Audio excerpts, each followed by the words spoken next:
सियावर रामचंद्र की जय, माता जानकी की जय। जैसा कि आप सभी जानते हैं कि प्रभु श्री राम विष्णु जी के अवतार थे। उन्होंने राक्षस जाति का विनाश करने के लिए धरती पर अवतार लिया था। रावण के वध के बाद आगे जो लीलाएं उन्होंने की उसके बारे में सुनिए। जब वो अयोध्या लौटे तो क्या हुआ, उसकी कथा मैं आपसे कहने जा रही हूँ। श्री रामचंद्र के लौटने की अवधि का एक ही दिन बाकी रह गया, अतएव नगर के लोग बहुत आतुर हो रहे हैं। राम के वियोग में दुबले हुए स्त्री पुरुष जहाँ तहाँ सोच विचार कर कि क्या बात है, श्री राम जी क्यों नहीं आए। इतने में ही सब सुंदर शकुन होने लगे और सबके मन प्रसन्न हो गए।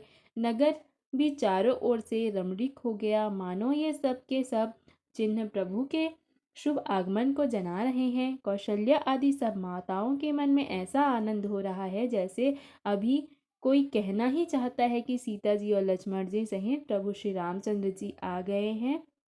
भरत जी की दाहिनी आंख और दाहिनी भुजा बार बार फड़क रही है। इसे शुभ शकुन जानकर उनके मन में अत्यंत हर्ष हुआ और वे विचार करने लगे, प्राणों की आधार रूप अवधि का एक ही दिन शेष रह गया। यह सोचते ही भरत जी के मन में बहुत दुख हुआ। क्या कारण हुआ कि नाथ नहीं आए?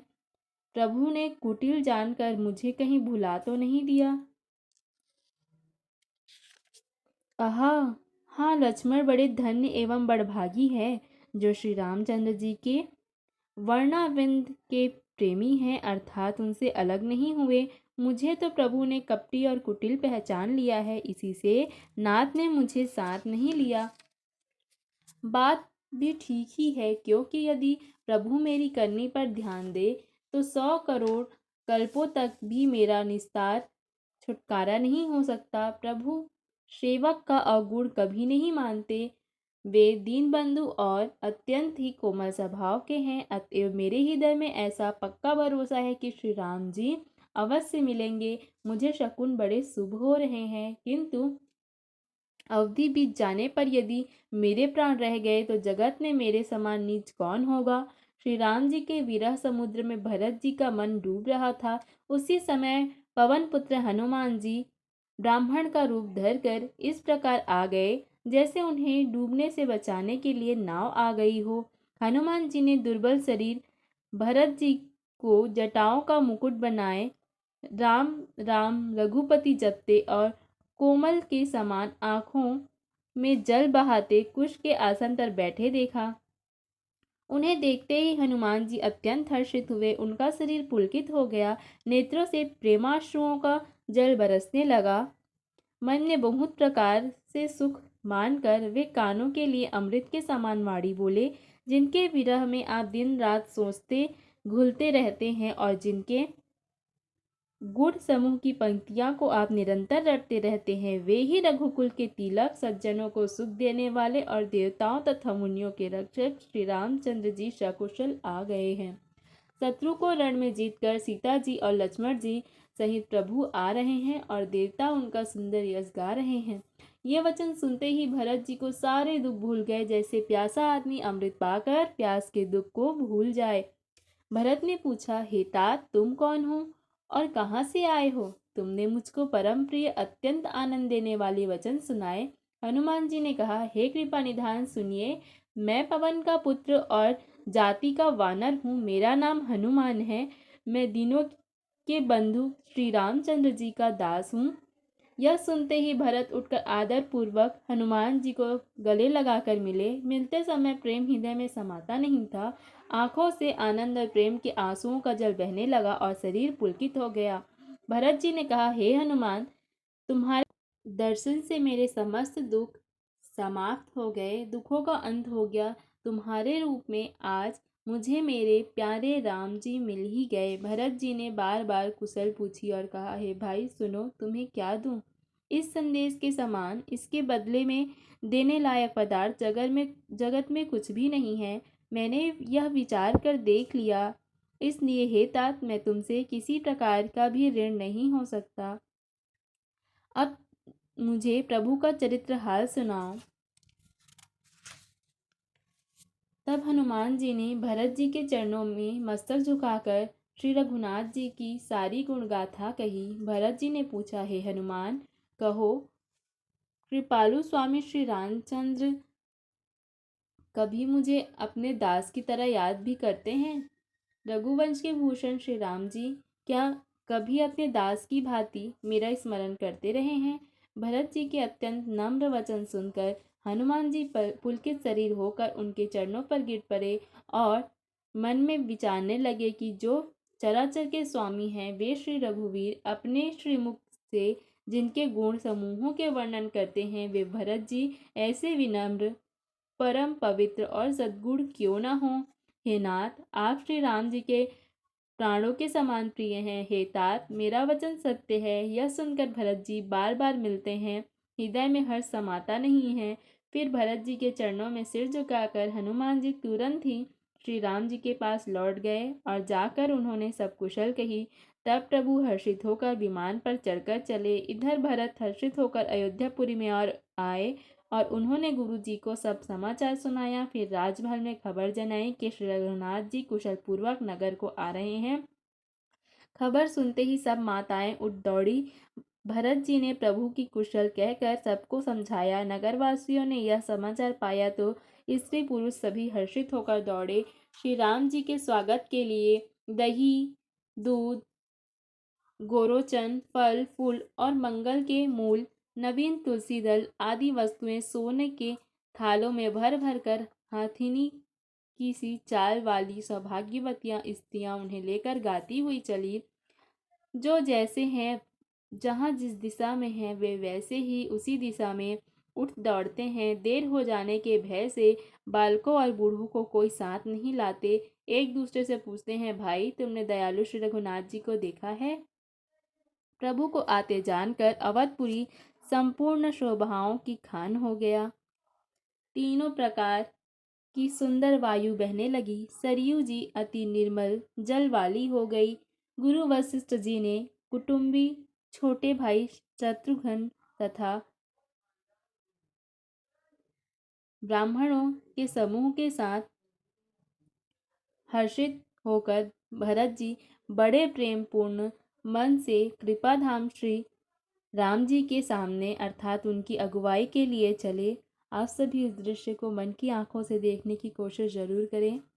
बहुत सी स्त्रियां अटारिया पर चढ़ी आकाश में विमान देख रही हैं और उसे देखकर हर्षित होकर मीठे स्वर से सुंदर मंगल गीत गा रही हैं। श्री रघुनाथ जी पूर्णिमा के चंद्रमा हैं तथा अवधपुर समुद्र है जो उस पूर्ण चंद्र को देखकर हर्षित हो रहा है और शोर करता हुआ बढ़ रहा है। इधर उधर दौड़ती हुई स्त्रियां उसकी तरंगों के समान लगती हैं। यहाँ विमान पर से सूर्यकुल रूपी कमल के प्रफुल्लित करने वाले सूर्य श्री राम जी वानरों को मनोहर नगर दिखला रहे हैं। वे कहते हैं, हे सुग्रीव, हे अंगद, हे लंकापति विभीषण, सुनो, यह पुरी पवित्र है और यह देश सुंदर है। यद्यपि सबने वैकुंठ की प्रशंसा की है, यह वेद पुराण में प्रसिद्ध है और जगत जानता है, परंतु अवधपुरी के समान मुझे वह भी प्रिय नहीं है। यह बात कोई नहीं जानते। यह सुहावनी पुरी मेरी जन्मभूमि है। इसके उत्तर दिशा में पवित्र करने वाली सरयू नदी बहती है, जिसमें स्नान करने से मनुष्य बिना ही परिश्रम के मेरे समीप निवास पा जाता है। यहाँ के निवासी मुझे बहुत ही प्रिय हैं। यह पूरी सुख की राशि और मेरे परम धाम को देने वाली है। प्रभु की वाणी सुनकर सब वानर हर्षित हुए और कहने लगे कि जिस अवध की स्वयं श्री राम जी ने प्रशंसा की है, वह अवश्य ही धन्य है। कृपा सागर भगवान श्री रामचंद्र जी ने सब लोगों को आते देखा तो प्रभु ने विमान को नगर के समीप उतरने की प्रेरणा की। तब वह पृथ्वी पर उतरा। विमान से उतरकर प्रभु ने पुष्पक विमान से कहा कि तुम अब कुबेर के पास जाओ। श्री राम जी की प्रेरणा से वह चला। उसे अपने स्वामी के पास जाने का हर्ष है और प्रभु श्री रामचंद्र जी से अलग होने का अत्यंत दुख भी है। भरत जी के साथ सब लोग आए। श्री रघुबीर के वियोग से सबके शरीर दुर्बल हो रहे हैं। प्रभु ने वामदेव, वशिष्ठ आदि मुनि श्रेष्ठों को देखा तो उन्होंने धनुष बाण पृथ्वी पर रखकर छोटे भाई लक्ष्मण सहित दौड़कर सब गुरु जी के चरण कमल पकड़ लिए। उनके रोम रोम अत्यंत पुलकित हो रहे हैं। मुनिराज वशिष्ठ जी उन्हें उठाकर गले लगाते हैं और उनसे उनकी कुशल पूछते हैं। आप ही की दया से हमारी कुशल है। धर्म की धुरी धारण करने वाले रघुकुल के स्वामी श्री राम जी ने सब ब्राह्मणों से मिलकर उन्हें मस्तक झुकाया। फिर भरत जी ने प्रभु के चरण कमल पकड़े, जिन्हें देवता मुनि शंकर जी और ब्रह्मा जी नमस्कार करते हैं। भरत जी पृथ्वी पर पड़े हैं, उठाए उठते नहीं। तब कृपा सिंधु श्री राम जी ने उन्हें जबरदस्ती उठाकर हृदय से लगा लिया। सांवले शरीर पर रोए खड़े हो गए। नवीन कमल के समान नेत्रों में प्रेमाश्रु के जल की बाढ़ आ गई। कमल के समान आंखों में जल भर रहा है और आंखों से जल बह रहा है। सुंदर शरीर में पुलकावली अत्यंत शोभा दे रही है। त्रिलोकी के स्वामी प्रभु श्री राम जी छोटे भाई भरत जी को अत्यंत प्रेम से हृदय से लगाकर मिले। भाई से मिलते समय प्रभु जैसे शोभित हो रहे हैं, उसकी उपमा मुझसे कही नहीं जाती। जैसे प्रेम और श्रृंगार शरीर धारण करके मिले और श्रेष्ठ शोभा को प्राप्त हुए। कृपा निधान श्री राम जी भरत जी से कुशल पूछते हैं, परंतु आनंदवश भरत जी के मुख से वचन शीघ्र नहीं निकलते। हे पार्वती सुनो, वह सुख वचन और मन से परे है, उसे वही जानता है जो उसे पाता है। भरत जी ने कहा, हे कौशलनाथ, आपने आर्त दुखी जानकर दास को दर्शन दिए, इससे अब कुशल है। विरह समुद्र में डूबते हुए मुझको कृपा निधान ने हाथ पकड़कर बचा लिया। फिर प्रभु हर्षित होकर शत्रुघ्न जी को हृदय से लगाकर उनसे मिले। तब लक्ष्मण और भरत जी दोनों भाई परम प्रेम से मिले। फिर लक्ष्मण जी शत्रुघ्न जी से गले लगकर मिले और इस प्रकार विरह से उत्पन्न दुसह दुख का नाश किया। फिर भाई शत्रुघ्न जी सहित भरत जी ने सीता जी के चरणों में सिर झुकाया और परम सुख प्राप्त किया। प्रभु को देखकर अयोध्यावासी सब हर्षित हुए। वियोग से उत्पन्न सब दुख नष्ट हो गए। सब लोगों को प्रेम और मिलने के लिए बहुत आतुर देखकर खर के शत्रु कृपालु श्री राम जी ने एक चमत्कार किया। उसी समय कृपालु श्री राम जी असंख्य रूपों में प्रकट हो गए और सबसे यथा योग्य मिले। श्री रघुवीर जी ने कृपा की दृष्टि से देखकर सब नर नारियों को शोक से रहित कर दिया। भगवान क्षण मात्र में सबसे मिल लिए। हे उमा, यह रहस्य किसी ने नहीं जाना। इस प्रकार सील और गुणों के धाम श्री राम जी सबको सुखी करके आगे बढ़े। कौशल्या आदि माताएं ऐसे दौड़ी जैसे नई ब्याही हुई गौएं बछड़ों को देखकर दौड़ी हो। जैसे नई ब्याही हुई गौएं अपने छोटे बछड़ों को घर पर छोड़ परवश होकर वन में चरने गई हों और दिन का अंत होने पर बछड़ों से मिलने के लिए हंकार करके थन में दूध गिराती हुई नगर की ओर दौड़ी हों।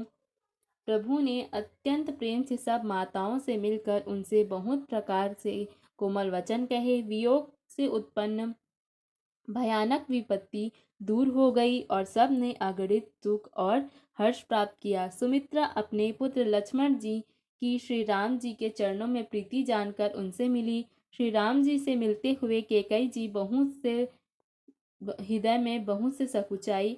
लक्ष्मण जी भी सब माताओं से मिलकर और आशीर्वाद पाकर हर्षित हुए। वे कैकेयी जी से बार बार मिले, परंतु उनके मन का क्षोभ रोष नहीं जाता। जानकी जी सब सासुओं से मिली और उनके चरणों से लगकर उन्हें अत्यंत हर्ष हुआ। सासुएं कुशल पूछकर आशीर्वाद दे रही हैं कि तुम्हारा सुहाग अचल हो। सब माताएं श्री रघुनाथ जी का कमल सा चेहरा देख रही हैं। मंगल का समय जानकर वे आंसुओं के जल को नेत्रों में ही रोक लेती हैं। सोने के थाल से आरती उतारती हैं और बार बार प्रभु के श्री अंगों की ओर देखती हैं। अनेक प्रकार से निछावरे करती हैं और हृदय में परमानंद तथा हर्ष भर रही हैं। कौशल्या जी बार बार कृपा के समुद्र और रणधीर श्री रघुवीर को देख रही हैं। वे बार बार हृदय में विचारती हैं कि इन्होंने लंकापति रावण को कैसे मारा। मेरे ये दोनों बच्चे बड़े ही सुकुमार हैं और राक्षस तो बड़े भारी योद्धा और महान बली थे। लक्ष्मण जी और सीता जी सहित प्रभु श्री रामचंद्र जी को माता देख रही हैं। उनका मन परमानंद में मग्न है और शरीर बार बार पुलकित हो रहा है। लंकापति विभीषण, वानर राज सुग्रीव, नल नील, जामवंत और अंगद तथा हनुमान जी आदि सभी उत्तम स्वभाव वाले वीर वानरों ने मनुष्यों के मनोहर शरीर धारण कर लिए हैं। वे सब भरत जी के प्रेम, सुंदर स्वभाव, त्याग, व्रत और नियमों को अत्यंत प्रेम से आदरपूर्वक प्रशंसा कर रहे हैं और नगर निवासियों की प्रेमशील और विनय से पूर्ण रीति देखकर वे सब प्रभु के चरणों में उनके प्रेम की सराहना कर रहे हैं। फिर रघुनाथ जी ने सब सखाओं को बुलाया और सबको सिखाया कि मुनि के चरणों में लगे। ये गुरु वशिष्ठ हमारे कुल भर के पूज्य पूज्य हैं। इन्हीं की कृपा से रण में राक्षस मारे गए। हे मुनि सुनिए, ये सब मेरे सखा हैं। ये संग्राम रूपी समुद्र में मेरे लिए बड़े जहाज के समान हुए। मेरे हित के लिए इन्होंने अपने जन्म तक हार दिए, अपने प्राणों तक को होम दिया। ये मुझे भरत से भी अधिक प्रिय हैं। प्रभु के वचन सुनकर सब प्रेम और आनंद में मग्न हो गए। इस प्रकार पल पल में उन्हें नए नए सुख उत्पन्न हो रहे हैं। तब उन लोगों ने कौशल्या जी के चरणों में मस्तक झुकाए। कौशल्या जी ने हर्षित होकर आशीषें दी और कहा, तुम मुझे रघुनाथ के समान प्यारे हो। आनंद कंद श्री रामचंद्र जी अपने महल को चले। आकाश फूलों की वृष्टि से छा गई। नगर में स्त्री पुरुष के समूह अटारियों पर चढ़कर उनके दर्शन कर रहे हैं। सोने के कलशों को विचित्र रीति अलंकृत कर और सजाकर सब लोगों ने अपने अपने दरवाजों पर रख दिया। सब लोगों ने मंगल के लिए बंधनवार ध्वजा और पताकाएं लगाई। सारी गलियां सुगंधित द्रव्यों से सिंचाई गई। गजमुक्ताओं ने से रचकर बहुत सी चौकें पुराई गई। अनेक प्रकार के सुंदर मंगल साज सजाए गए और हर्षपूर्वक नगर में बहुत से डंके बजने लगे। स्त्रियां जहां तहां निछावर कर रही हैं और हृदय में हर्षित होकर आशीर्वाद देती हैं। बहुत सी युवतियां स्त्रियां सोने के थालों में अनेक प्रकार की आरती सजाकर मंगल गान कर रही हैं।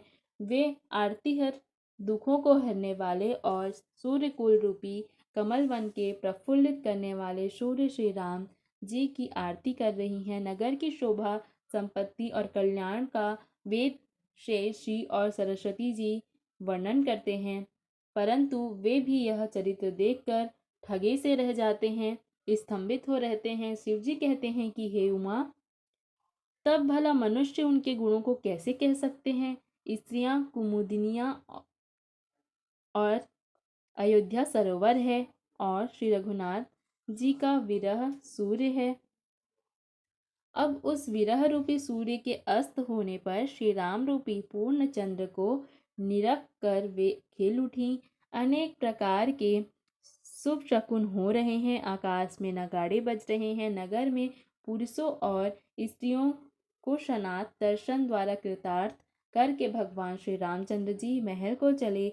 शिव जी कहते हैं कि हे भवानी, प्रभु ने जान लिया कि माता कैकेयी लज्जित हो गई हैं, इसलिए वे पहले उन्हीं के महल को गए और उन्हें समझा बुझाकर बहुत सुख दिया और फिर श्री हरि ने अपने महल को गमन किया। कृपा के समुद्र श्री राम जी जब अपने महल को गए तब नगर के स्त्री पुरुष सब सुखी हुए। गुरु वशिष्ठ जी ने ब्राह्मणों को बुला लिया और कहा, आज शुभ घड़ी, सुंदर दिन आदि सभी शुभ योग हैं।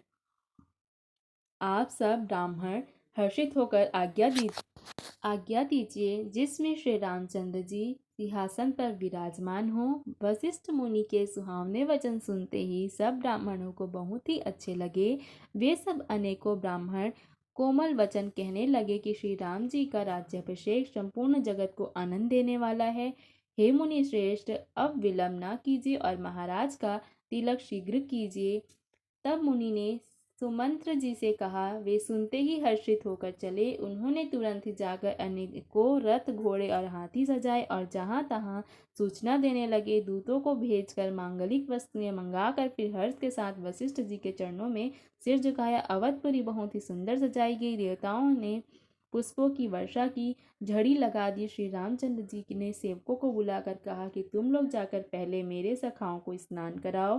भगवान के वचन सुनते ही सेवक जहाँ तहाँ दौड़े और तुरंत ही उन्होंने सुग्रीव को स्नान कराया। फिर करुणानिधान श्री राम जी ने भरत जी को बुलाया और उनकी जटाओं को अपने हाथों से सुलझाया। तदंतर भक्त वत्सल कृपालु प्रभु श्री राम जी ने तीनों भाइयों को स्नान कराया। भरत जी का भाग्य और प्रभु की कोमलता का वर्णन अरबोशेष जी भी नहीं कर सकते। फिर श्री राम जी ने अपनी जटाएं खोली और गुरु जी की आज्ञा मांग कर स्नान किया। स्नान करके प्रभु ने आभूषण धारण किए। उनके अंगों को देखकर सैकड़ों कामदेव लजा गए। सासुओं ने जानकी जी को आदर के साथ तुरंत ही स्नान करा के उनके अंग अंग में दिव्य वस्त्र और श्रेष्ठ आभूषण भली भांति सजा दिए। श्री राम के बाई ओर रूप और गुणों की खान रमा शोभित हो रही हैं। उन्हें देखकर सब माताएं अपना जन्म सफल समझकर हर्षित हुईं। हे पक्षीराज गरुड़ जी, सुनिए। उस समय ब्रह्मा जी, शिव जी और मुनियों के समूह तथा विमानों पर चढ़कर सब देवताएं आनंद कंद भगवान के दर्शन करने के लिए आए। इसके बाद प्रभु श्री रामचंद्र जी सिंहासन पर विराजमान हुए और उन्होंने बहुत वर्षों तक अयोध्या पर राम राज्य रखा, जिसकी कथा आप सभी ने सुनी होगी। तो दिवाली पर ये कथा जो मैंने आपसे कही प्रभु श्री रामचंद्र जी के अयोध्या आगमन की, ये आपको ज़रूर सुननी चाहिए। प्रभु श्री रामचंद्र की जय। प्रभु श्री रामचंद्र जी आप सभी पर अपनी कृपा बनाए रखे। आप सभी को दिवाली की हार्दिक शुभकामनाएं।